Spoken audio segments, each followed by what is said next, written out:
na biba ila biloko olia. Ba ina ka biloko États-Unis. Oni ko koma bona jeunesse. Mwana États-Unis. Tata yo kikolela na bino, atindeli bino. Mama Samira, ndenge ozalaka na États-Unis okolia lokola mutu aza na mombele. Lokola mutu aza na ngaba. Merci mon fils. Wow! C'est mon goût.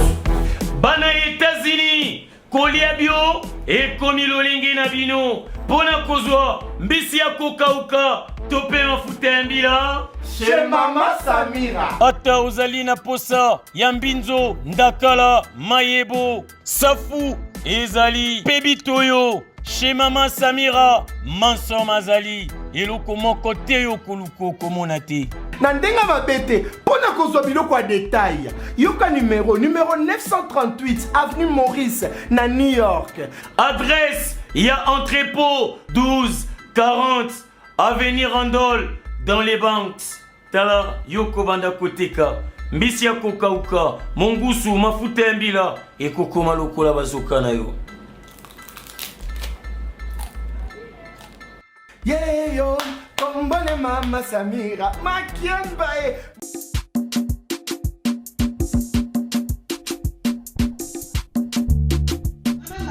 Ozo reveni. Ebela, nazo reveni. Nazo kaka États-Unis. Balobi plus précisément na kaka Washington. Balobi Mama Marthe nde. Mama Marthe nde. Balobi shop Africa Union. Ezoteka nyonso biloko ya wananini yo Congolais. Olingi ndeko na yo asalisa yo te. Mpona kolia na yo moko babondela yo. Mpona nzoto na yo bakoya elengi. Mpo babondela yo. Balobi bio Africa Union. Ezoteka tondakona na basinois. Sino kolia pa ya sino kolia nini. Ndeko na yo azoteka. Azoteka biloko ya mboka. Ya fresh. Ya bio na bio. Bio na bio. Sio mama mbayo kuna monkanja izali. Balobi nzomo eyali. Nkuba baniwa. Balobi enjenje ezali. Zakomba ngane kwe mpoto ya mbiseza. Balobi nyama ya botu ya bokombo to esaga te. Kala ngando ndengalali na basi. Oyebike na sutu. Ezako dia na petit. Po mama Marthe. Ya soro. Po bato comprendre te. Mawa. Ba Congolais. Où allons-nous? Où allons-nous? Pona kolia na bino moko. Ba kondela bino kalinyo. Kolia na abeti. Chongo na yo.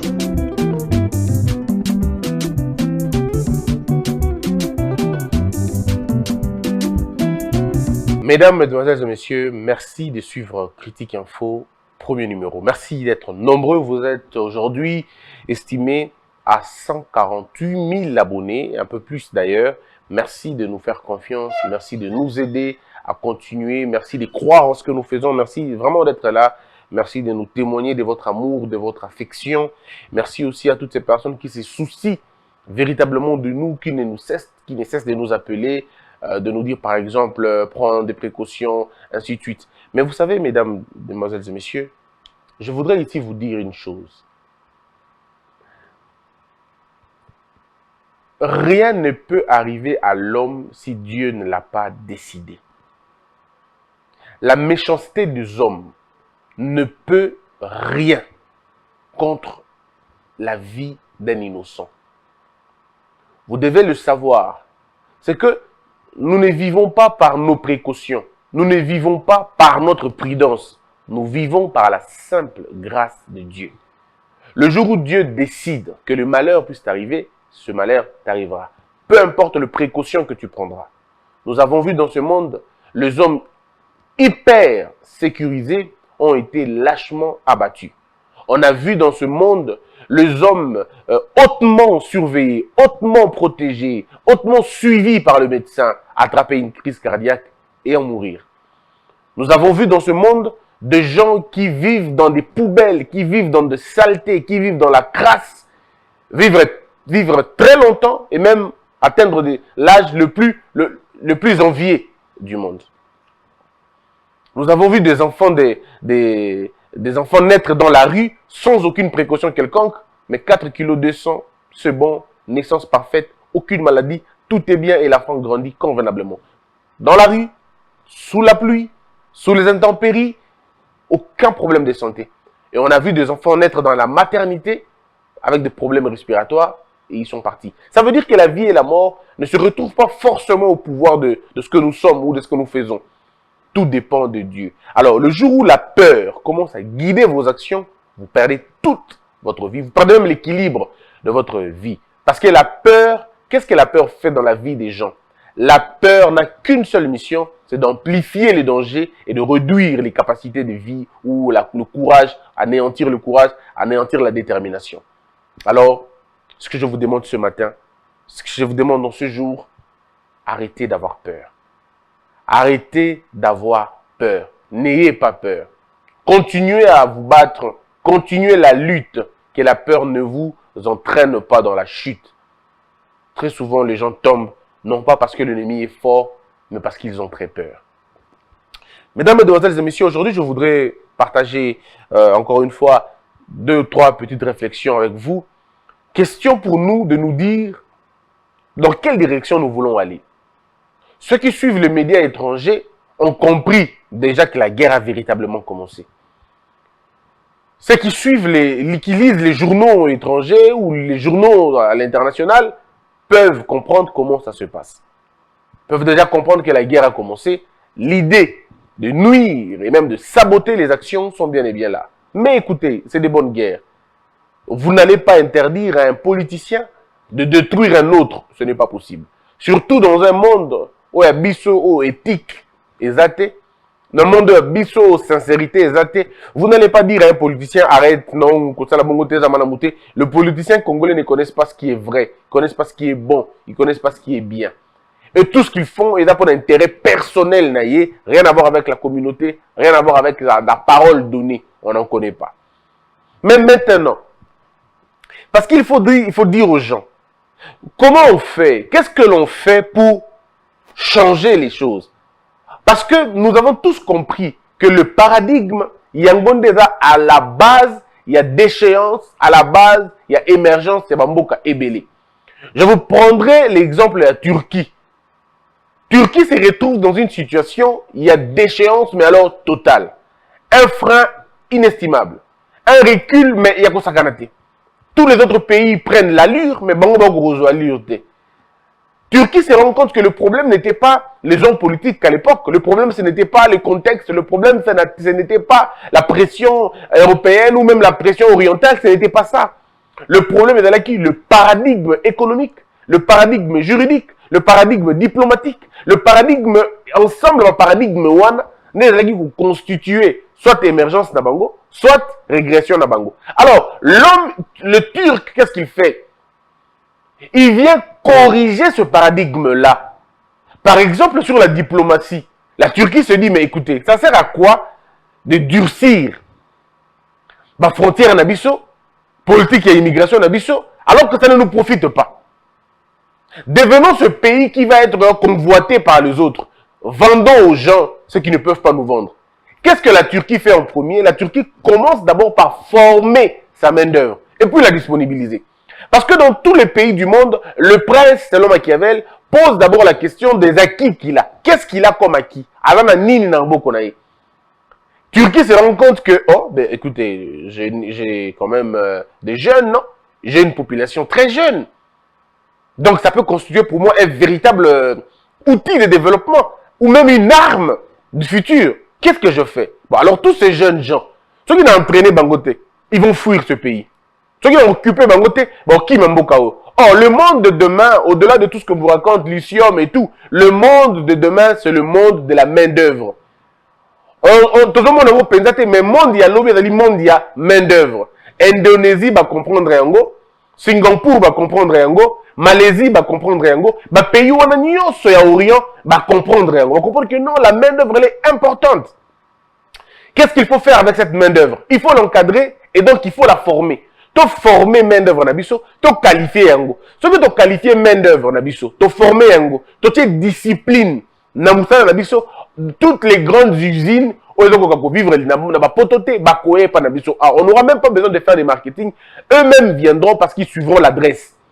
Donc ceux qui à l'étranger, on paye $30 l'heure, nous allons demander $10 l'heure. Donc c'est directement 3 fois moins que ceux qui vont foutre dans la poto. Un économiste, je veux dire un homme d'affaires, n'a pas vraiment besoin du patriotisme. Un homme d'affaires, ce sont ses business qui comptent. Business n'a pas compté. Alors, ok, pourquoi je vais continuer à payer 3 fois? C'est que je peux payer une fois Kuna. Donc, au lieu d'avoir bénéfice, parce que si par exemple mon chiffre d'affaires n'a pas dépensé et peut ça 2 milliards de dollars, alors qu'en Turquie, pour le même produit, je peux avoir, au lieu de 2 milliards, je peux avoir 7 milliards, ben je vais là-bas. Je vais là-bas, je vais faire là-bas et je vais le usine Nanga. Et quand il vient en Turquie, qu'est-ce qu'il fait? Quand il vient en Turquie, il se rend compte qu'il y a beaucoup de jeunes. Pas seulement des jeunes, il y a une main-d'œuvre. Pas seulement une main-d'œuvre, mais elle est qualifiée. Alors, l'usine s'installe. Et ça commence à gagner. Entre-temps, la Turquie fait quoi? La Turquie gagne. Dans la taxe, gagne en termes d'impôts, gagne en termes de revenus. À quoi il gagne malin. Entre-temps, à caser Bananae. Et c'est ça, c'est une grande intelligence. À caser Bananae. Les enfants des Turcs, comme ils travaillent, à un moment donné, 6 ans, 8 ans, 10 ans plus tard, ils commencent eux aussi à nourrir les ambitions d'avoir la même entreprise, d'avoir la même usine. Et que l'on voit une usine qui a été importée, et comme une usine, il y a terrain. Déjà avec une expérience, avec expertise, et ainsi de suite. La Turquie va se rendre compte qu'à combien à un moment donné, bondé. Asuna Batouté. De combien Batouté. Qu'est-ce qu'elle va faire? Elle va ouvrir un peu ma vanne, immigré professionnel. Et du coup, Turquie est le pays qui a Sony. Et comme il pays au bateau, il respecter. Au lieu de Malonga ne va pas en Chine, va en Turquie. Ben c'est ça qu'on dit, non? Oh, là-bas, Chine, il y a mais là-bas, Turquie, il y a Tina. Oh, pourquoi? Parce que là-bas, en Turquie, il y a des usines qui ne sont pas turques. C'est des usines, il y a Mindele, il y a Mizibatoumussou. Bah, il n'y a pas de bangola, parce que même d'œuvre qualifié, parce que bah, sérieux, et bah, mais qui ont créé un climat des affaires propice pour notre activité dans Bangonyos. C'est déjà un avantage important, c'est déjà un avantage très avancé pour notre pays au Moussou Bazola Lanan. En d'autres termes, Turquie se rend compte que, bon, écoute, bisous dans la frontière. Je suis avec l'Afrique à un moment donné. Disons, qu'est-ce que je veux dire?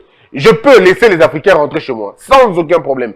Bakoko Tepananga, sans problème. Mais l'Europe, qu'est-ce que vous me donnez en contrepartie? Parce que ceux qui m'ont pessingate la Fungolia, et c'est là qu'ils ont trouvé les moyens. Et au moment que l'Europe peut tout. Mais ceux qui Europe, Meki Mouki à Fungoli. Ceux qui Meki Mouki à Fungoli. Et vous avez vu, bah, c'est Noana. Et c'est ça la force d'Erdogan et son gouvernement. C'est ça la force de cet empire. C'est ça la force de cette politique. C'est ça la force de ce pays-là.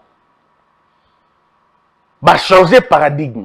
Leur paradigme diplomatique va changer en gros. Donc ce n'est plus la Turquie où il va griser. Et comme une Turquie ou comme une oasis. Bah, tout le monde est de.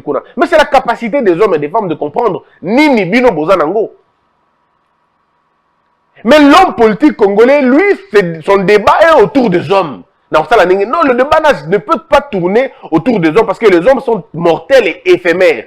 Les hommes ne vivent pas longtemps, mais c'est les structures que l'on met en place qui vivent longtemps et qui doivent d'ailleurs perdurer. Mais quelle est l'intelligence que nous mettons en place pour magnifier Otozanango, pour qu'on paie sa pouvoir, qu'on paie sa sens dans Otozanango? Vous allez voir qu'on est en train de traîner les pas pour rien. Le paradigme est en Malaisie, le paradigme économique est en Malaisie. Malaisie se retrouve dans une situation où, avant la Mabélé est fertile, il y a Malonga, à se rendre compte qu'il y a la richesse dans les Mondambu, à se rendre compte qu'il y a Makamboumo et Belé à bien. Mais Malaisie se pose la question, qu'est-ce que je fais avec toutes ces richesses? Ceux qui vont s'en sortir d'un côté. Malaisie commence d'abord par ce qu'on appelle la création des cerveaux. Parce que moteur et développement et mboka et dans le cerveau na énergie à bateau bata sur place. C'est d'abord la première richesse. Rien à voir avec le cobalt, diamant, lithium. Ce sont des bonnes choses. Mais ça ne compte pas si vous n'avez pas de cerveau. Ça ne compte pas si vous n'avez pas assez d'énergie sur votre sol. Mais le Congo lui-même est bourré de toutes ces richesses. Mais nous vivons le contraire de toutes ces choses. Parce que nous, au lieu de privilégier les cerveaux, nous on privilégie les poches et le ventre. Moni, l'iboumou, le ventre est beaucoup plus important au Congo que le cerveau. Et vous avez l'impression que les gens ont arrêté de réfléchir avec leur cerveau, mais ils réfléchissent tous avec leur ventre et leur poche. Tout s'évalue en termes d'argent, tout s'évalue en termes de prix.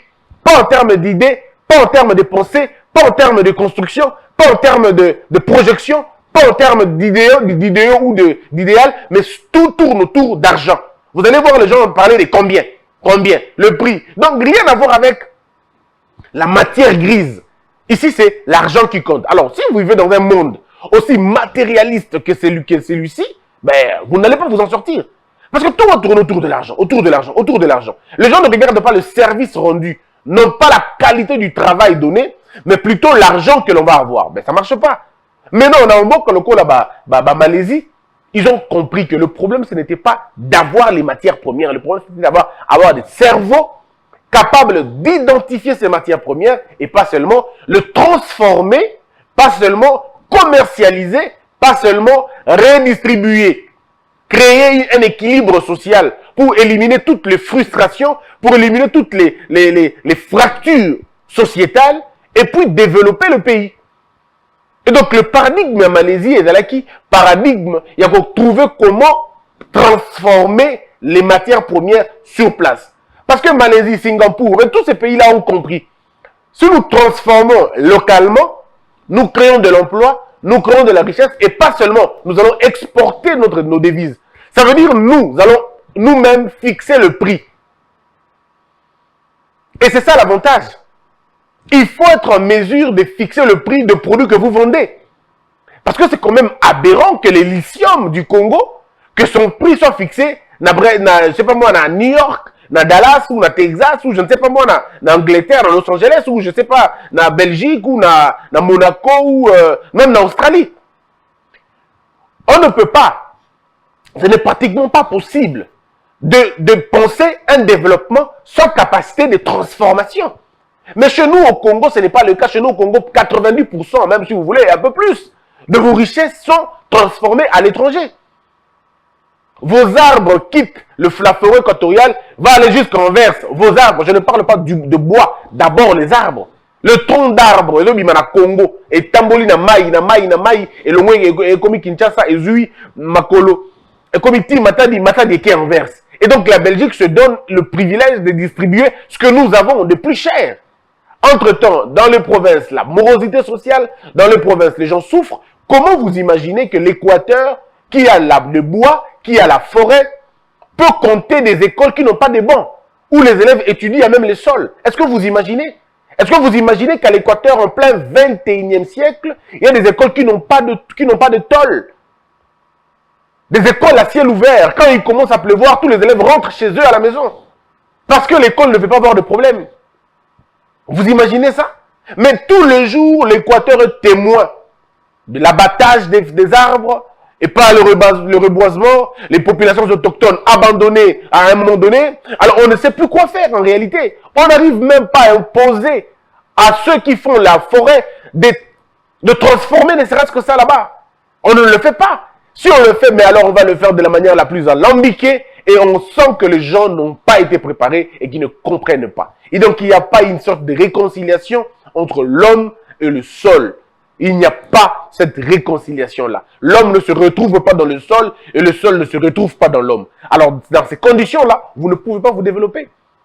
Et ça, vous n'attendez pas que la Belgique, la France, l'Angleterre viennent vous dire ce que vous devez faire chez vous. Parce que ça revient à dire, un monsieur va se quitter chez lui à la maison et venir me dire comment je vais arranger mon lit. Il va venir me dire comment je vais faire des enfants. Ben, c'est pas possible, non? Alors, tous ceux qui parlent de souveraineté ne sont véritablement pas des souverainistes. Parce que un vrai souverainiste, c'est l'exemple de la Malaisie, c'est l'exemple de la Botswana, qui a sa propre usine de diamants. Qui transforme seul son propre diamant. Mais nous sommes incapables de transformer notre diamant. Nous l'envoyons en verse, on l'envoie en Belgique. Dans les proportions bien gardées, bien sûr. Je peux me tromper. Mais vous comprenez ici que le problème, c'est le paradigme. Qu'est-ce que vous embrassez comme paradigme? Qu'est-ce que vous construisez comme paradigme? Quels sont, ensemble, les éléments bino tient en place pour créer le développement d'abino? Parce que le développement, ce n'est pas un cadeau de Dieu. Le développement, on ne l'obtient pas dans la prière.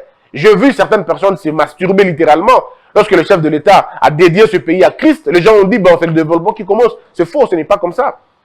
Le développement ne commence pas parce qu'on dédie un pays à Dieu. Non. Encore que le pays, même si on le dédie à Dieu, c'est pas ça le plus important. Le plus important, c'est dédier les cœurs des gens à Dieu. Parce que vous pouvez être un pays dédié à Dieu, mais les cœurs des gens sont toujours mauvais. Les hypocrites, les malhonnêtes, les escrocs, les aventuriers, le corrompu, le corrupteur, les détourneurs, ça marche pas.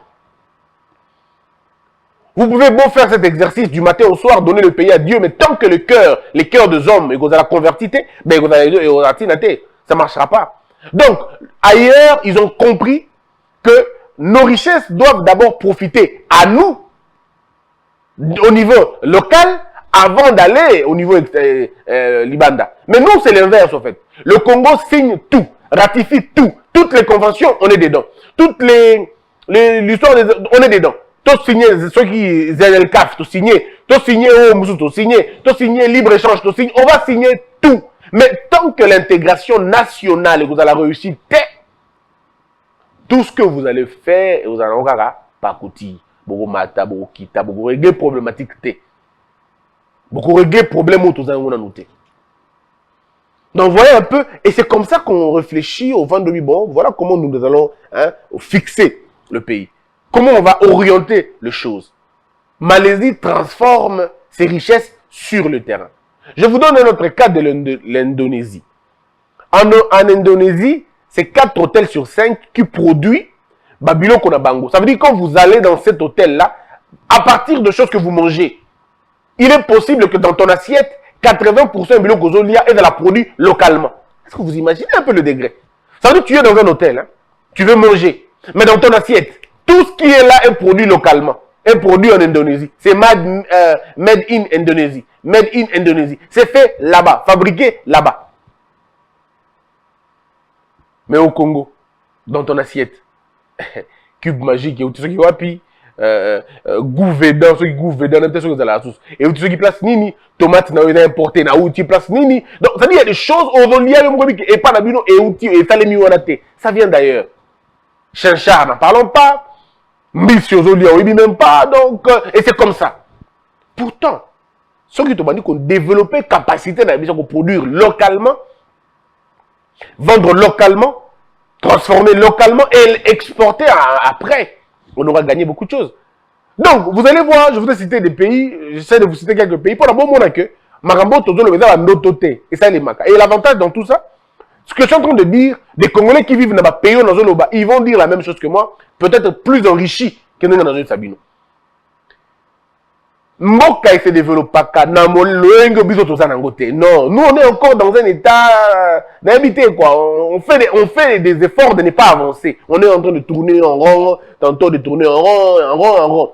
Nous consommons des spectacles, nous consommons des phénomènes, nous consommons des histoires, mais en réalité, nous ne sommes pas capables de changer le paradigme. Nabanda Kolobango, ce qui vous se rappeler, Nabanda Kolobango, ce qui le président Félix Tshisekedi a changé paradigme à Kabila, rien ne va marcher. Le minimum, le maximum n'a été. Mais Nabanda qui peut Kolobali, ce qui chef de l'État a changé casting n'a été, configuration n'a été, bateau ya sur qui il a contesté, eh bien, 2023, il aura deux possibilités. Soit tricher pour passer aux élections, soit faire un forcing. Alors, on a deux possibilités. Parce que les choses pour lesquelles Batou Balingi va voter, tout Batou Balingi va voter, après si on a Batou va être capable de résoudre le problème. Bien pour que imaginer, et là on voit FPI. Censé fonds de promotion, ce qui peut industriel, censé promouvoir les jeunes, censé promouvoir des projets. Où en sommes-nous aujourd'hui? Que dans les discours, on va me faire raconter des choses. Non, peut-être qu'il y a 40 jeunes, non, peut-être qu'il y a 50 jeunes, 80 jeunes. Et c'est au Congo que j'apprends des hommes et des femmes qui sont prêts à donner des excuses, à expliquer, au lieu de travailler. Ils vont vous dire non, les Congolais ne savent pas faire de plans, ils ne savent pas faire de projets, voilà pourquoi on ne sait pas les accompagner. Mais si les enfants, les Congolais ne savent pas faire de projets, mais il faut mettre des structures pour les aider à faire des projets. Est-ce que ça c'est vraiment difficile? Qu'est-ce que ça manque dans la FPI? Bah, c'est la commission spéciale pour étudier le projet à bateau, pour encadrer, pour aider. Mais quand on sait que FPI, Tango et Salimaki, n'a pas commis les lots, vous allez vous rendre compte que les bénéficiaires de produits, on a des entrepreneurs. Vous avez vu la liste qui a circulé. Ma président, il y a une institution, ma beau-frère na bango, ma cousin na bango, ma ninga na bango, ma ami na bango. Et c'est là qu'on dirait conglomérat, moi, on dirait puis, venons puiser de l'argent et partons. Pourtant, c'est à la limite une banque qui pouvait produire, aider, financer des projets. Mais où sont les financements à projet? Et donc, on va vous citer des noms de gens pour faire blanc. Ça sera dans la stricte idée de faire blanc. Tout simplement. Alors que vous avez des jeunes gens donc, que l'on peut voir, allez voir des jeunes gens qui, excusez-moi le terme, fabriquent des voitures. Fabriquent des voitures. Je vais vraiment aller peut-être à l'extrême. Mais ce sont des gens capables de produire des véhicules dans Boka Nabiso. Mais ils n'ont pas le matériel. C'est des ateliers du 19e siècle, du 18e siècle. Les gens vont dire non, il y a un problème d'organisation. Christian, tu vois, ces gens-là ne sont pas structurés. Mais qui structure les gens? Comment on a fait en Turquie? Comment on a fait en Malaisie? Comment on a fait en Égypte? Comment on a fait en Zimbabwe? Comment on a fait dans les pays à Maghreb? Vous pensez que les pays bien? L'État a toujours structuré les choses. Toujours structuré les choses. Allez là-bas, vous allez voir des jeunes gens. Mais ça va faire combien? Moi, je suis à Kinshasa, ça fait depuis 2011 que je suis à Kinshasa. Depuis 2011, 2010 à la fin que je suis à Kin. Donc ça va faire 11 ans que je suis ici. Jour pour jour, je vois ces jeunes gens là-bas. Ils font la même chose. Mais qu'est-ce que ça vous demande de prendre tous ces gens-là et de les mettre dans un programme? Oh non, Congolais, on va place mon côté. Mais on va place mon côté, on va place mon côté. L'État a la mission première, pas forcément de créer l'emploi comme le disait Kennedy, mais de créer des conditions pour permettre aux gens de créer eux-mêmes. Il faut inciter les jeunes à entreprendre. Il faut les inciter. Donc, il faut des programmes, des formations, des programmes, des ateliers de construction. Il y a le cerveau, il y a un renforcement de la capacité, ainsi de suite. Il faut trouver un modèle. Il faut trouver un modèle. Il faut trouver comment contourner. Il y a une expérience professionnelle. On peut toujours trouver. En fait, dans un État, il n'y a aucune question qui n'a pas de réponse. Dans un État, toutes les questions ont des problèmes, ont des solutions. Même lorsqu'elles sont mal posées. Ça, il faut dire aux gens. Même lorsque les questions sont mal posées, il y a toujours des mécanismes. Mais alors, toujours des mécanismes de trouver des solutions. Comment on fait pour sortir d'une situation pour notre dans la situation. Mais lorsque nous voyons le gouvernement actuel, non, ils ne sont pas là-bas. Ils ne sont pas là-bas. Ils sont dans la continuité. On va dire dans la continuité. On ne sent pas de gros efforts. Voilà pourquoi je dis que le paradigme, il est important. Il faut détruire le paradigme de Kabila pour avoir un autre paradigme. Quand je dis le paradigme de Kabila, c'est j'identifie l'homme à l'époque. Ça n'a rien à voir avec l'attaque. Il y a que M. Kabila et Moko. Parce que les gens sont sensibles dans Bakombo. Donc, comprenez quand je dis paradigme de Kabila, c'est pas que paradigme, il y a Kabila l'homme, c'est paradigme, il y a époque, il y a système, il y a Kabila. Rien à voir avec l'individu. Parce que je ne peux pas passer mon temps à parler des individus, mais plutôt de situation. C'est à nous de changer les choses. Vous avez 500 partis politiques, mais vous n'avez pas 300 entreprises, 300 usines. Vous êtes un pays producteur de politique, mais pas producteur de l'économie. C'est pas possible. Ce n'est pas possible. Si on avait la même ampleur de la politique, de l'économie, si on avait le même empressement que les gens ont sur la politique, mais maintenant, dans l'économie, ce pays allait être une puissance économique africaine. Mais nous, l'empressement, c'est dans la politique. Et quelle politique? Pas pour servir, mais la politique pour se servir. La politique, pas d'aider, mais c'est de s'aider. Pas la politique de faire émerger la société, mais de faire émerger sa petite famille et sa propre vie. On ne peut pas aller de l'avant. On va raconter ce que l'on veut, Bandeko. Bon. Moi, j'ai rencontré certains aînés, certaines autorités qui occupent de postes aussi prestigieux dans Mboka, mais qui te disent que Mboka est Bonga. Eux-mêmes le disent, ils disent il n'y a pas si Mboka est Bonga. Ce qui est Bonga. Et vous allez après donc vous imaginez un peu. C'est-à-dire c'est des gens qui ont démissionné, mais dans la fonction. Et donc, autant on a avion, pilote a dit crash. Le pilote dit ça. C'est un peu ça, en fait, eux-mêmes, les politiciens disent que Mboka est Bonga. Eux-mêmes le disent. Il dit Mboka, il n'a pas si peu bon. Il n'a pas si, mais ça, il n'a pas si peu bon. Parce que nous ne voyons pas de difficultés. Moi, personnellement, je ne vois pas de difficultés. Je suis tellement convaincu qu'on a des incompétents. On a des incompétents, nous avons des aventuriers, des farceurs au sommet de l'État. C'est tout simplement ça. On a tout simplement des aventuriers qui se retrouvent là où il ne fallait pas se retrouver. Et voilà pourquoi eux, comme ils sont incompétents, comme ils sont ignorants, ils voient tout grand. Ils voient tout difficile. Alors que nous autres, nous voyons qu'il n'y a pas de difficulté. Seulement quand on a des bonnes personnes aux bons endroits, on le réussit. Voilà pourquoi je dis que le président de la République a la grande mission de nettoyer d'abord la cour. Avant de penser quelconque développement, nettoyons d'abord la cour. Plusieurs fois, je veux le dire et je continuerai à le dire. C'est à nous de nous poser des questions de ce que nous voulons vraiment. Est-ce que Biso Toki former Banana Bichoté? Est-ce que Biso Toki construire? Comment beaucoup imaginer que vous avez un spécialiste en maï, mais régit des outils, le peut fermer à salité? Comment beaucoup imaginer? Vous avez des spécialistes au Bakoba, Tretaka-maï, Namboka, Bayebining, Batataka-maï, mais maï n'a toujours salité. Comment vous imaginez que vous avez des électriciens, de professeurs en électricité, mais un pays qui n'a pas d'électricité? Est-ce que vous pouvez imaginer ce contraste-là? Comment vous imaginez que vous avez des avocats, vous avez des juges, entre guillemets, une faculté de droit, mais la majorité des gens qui se trouvent en prison, sont innocents. Et que a vice des procédures, mais vous êtes une jungle. À la limite, vous êtes une jungle. Vous avez toute une faculté. Il y a science, il y a relations internationales. C'est supposé créer l'intelligence diplomatique. Supposé créer l'intelligence diplomatique. Mais vous êtes le pays diplomatiquement le plus faible, le plus muet et le plus inutile à un moment donné. Mais alors, à quoi servent vos universités si le produit de l'université ne sait pas résoudre le problème de la société? Parce que c'est ça le but d'une université. Construire une vie, déconstruire une mauvaise vie. C'est ça le rôle de l'université. L'université a pour rôle de corriger les problèmes de la société. C'est ça le rôle de l'université. En former des cerveaux pouvant répondre aux questions qui se posent à la société. Mais vous avez un divorce entre l'université et la société. Il y a un grand écart. Alors, vous n'en avez pas marre, c'est aussi Mbatin? Et gros Simbate. Alors, pour que Simba, voici ce que moi je propose.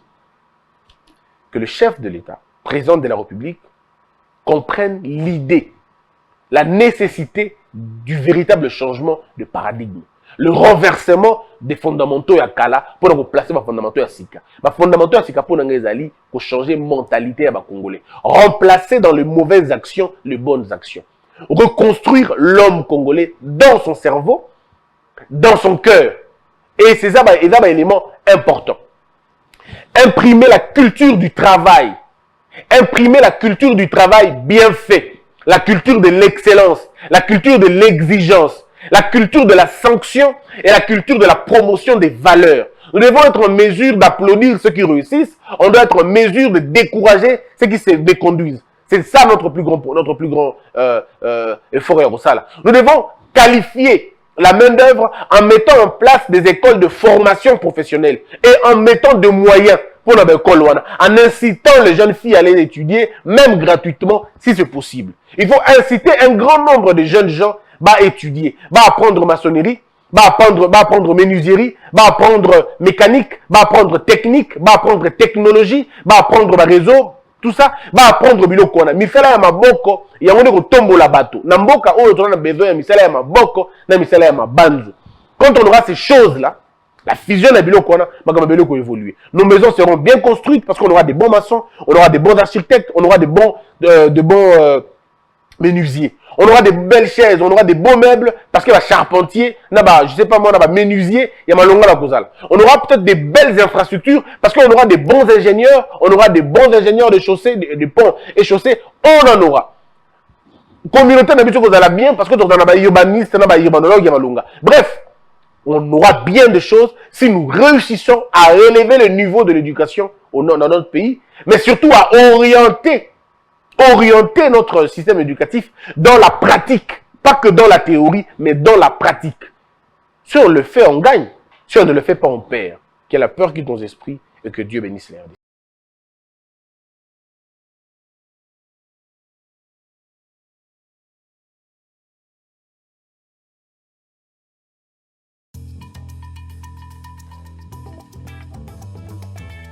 Les parfums d'Igor, fabriqués à base de plantes naturelles. Aïcha vous offre Santal Chic, Neptune, Aïcha Igor de Paris, maintenant à Kinshasa.